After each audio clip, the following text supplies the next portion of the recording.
Welcome to the BPS Parochial School Library Management System, an innovative solution designed to modernize and simplify daily library operations.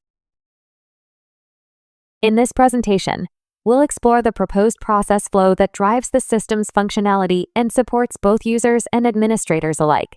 Let's begin. But first, let's talk about the stakeholders.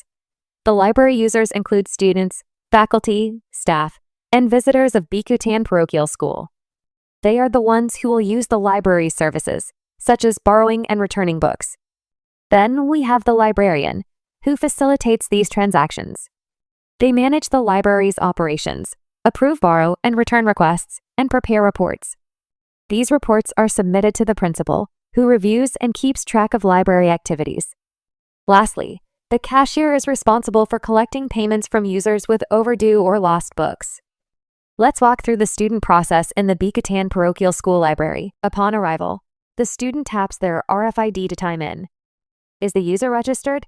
If not, they'll need to fill out the visitor form. If yes, the system confirms a successful time in. Need to use a computer? Click the Internet user form and tap your RFID again to log the session. Borrowing a book? This process requires librarian supervision. The librarian scans the book's barcode, and then the student taps their RFID to identify themselves.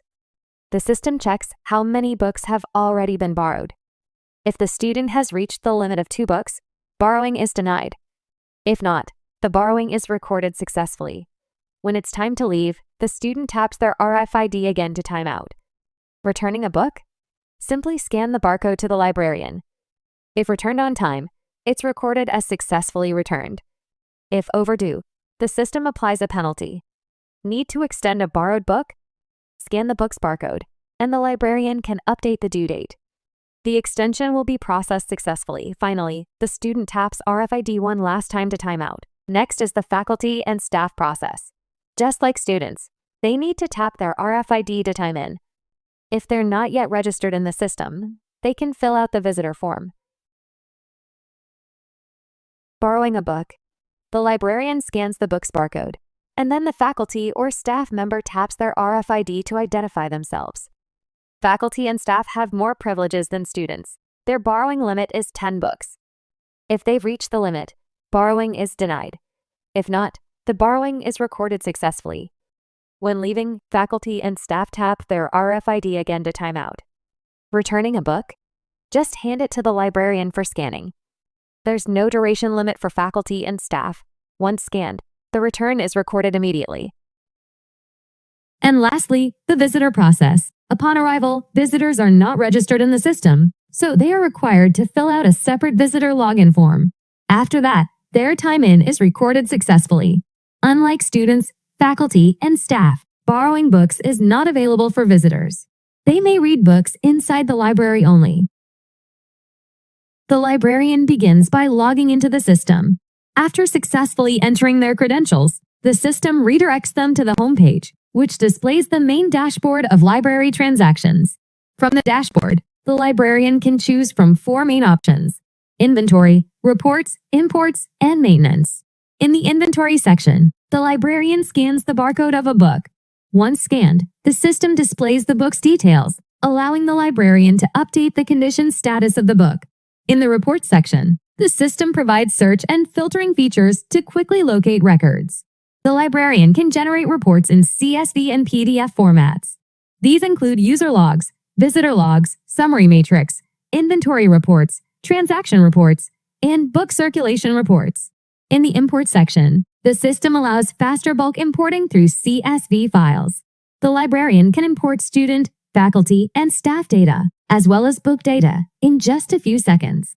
In the maintenance section, the librarian can manage users by adding, editing, or deleting student, faculty, and staff records. They can also manage books by adding new entries, editing and viewing book details, and deleting books and categories. Lastly, access privileges can be managed by adding, editing, or removing roles, admins, and permissions. After a student is issued a fine penalty, they proceed to the cashier to make the payment. Once the payment is received, the cashier issues an official receipt.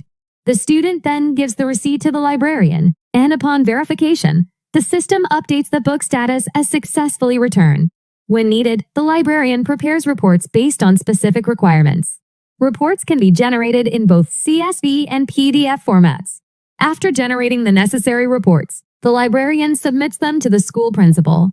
The principal then receives and reviews the submitted reports. As for the summary, in our proposed system, we have identified and improved the processes for different user types, including librarians, students, faculty, staff members, and visitors. We've outlined how librarians handle key tasks, such as borrowing, returning, and monitoring library materials. In addition, we've also considered the roles of the cashier and principal in supporting administrative and financial processes within the system. Through our proposed process, the entire library management system becomes more streamlined, efficient, and user-friendly, ensuring smoother operations for all stakeholders. Thank you for watching.